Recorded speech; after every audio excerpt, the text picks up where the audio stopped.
हटा दो थोड़ा। वो पर्दे से छोड़ो कुछ, कोई बात नहीं, चले उसको। इक्विलेटरल ट्रायंगल, इक्विलेटरल से पता चल रहा है इक्वल, इक्वल मतलब जिस ट्रायंगल की तीनों साइड क्या होती हैं, इक्वल होती हैं, उसे बोलते हैं इक्विलेटरल ट्रायंगल। फिर आ गया आइसोसेलेस।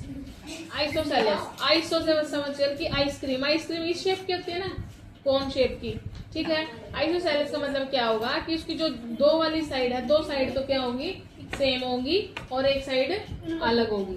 फिर आ गया स्केलन। स्केलन मतलब कि ये सबसे अलग रहता है। स्केल कैसे, स्केल में हम मापते हैं ना, तो मतलब कि हमें इसकी तीनों साइड मापनी पड़ेगी, क्योंकि इसकी तीनों साइड क्या होती हैं, अलग होती है, ठीक है। Acute angle triangle, acute angle triangle का क्या मतलब होता है, जो ट्रायंगल 90 डिग्री यानी परपेंडिकुलर से कम हो, 90 डिग्री से कम हो, से बोलते हैं हम acute angle triangle. Right angle triangle क्या होता है, देखो ये राइट एंगल यानी कि 90 डिग्री बना रहा है पूरा, जो एंगल 90 डिग्री का हो उसे हम बोलते हैं राइट एंगल ट्रायंगल, और जो 90 डिग्री से ज्यादा का हो उसे बोलेंगे ऑब्ट्यूस। ऐसे देख,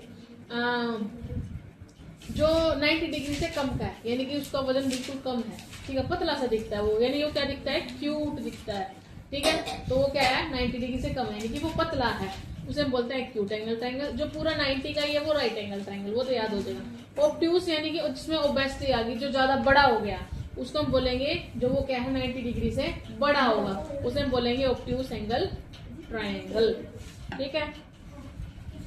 तीनों ट्रायंगल को अगर हम साइड सम मिलाएंगे एंगल का, तो कितना होता है वो, नहीं, अगर हम कोई भी एंगल हो, चाहे वो एक्यूट और राइट ऑब्ट्यूस हो, अगर हम तीनों कोणे मापते हैं उसके, तो उसका कितना डिग्री बनना चाहिए टोटल, 180, 180 होना चाहिए, ठीक है।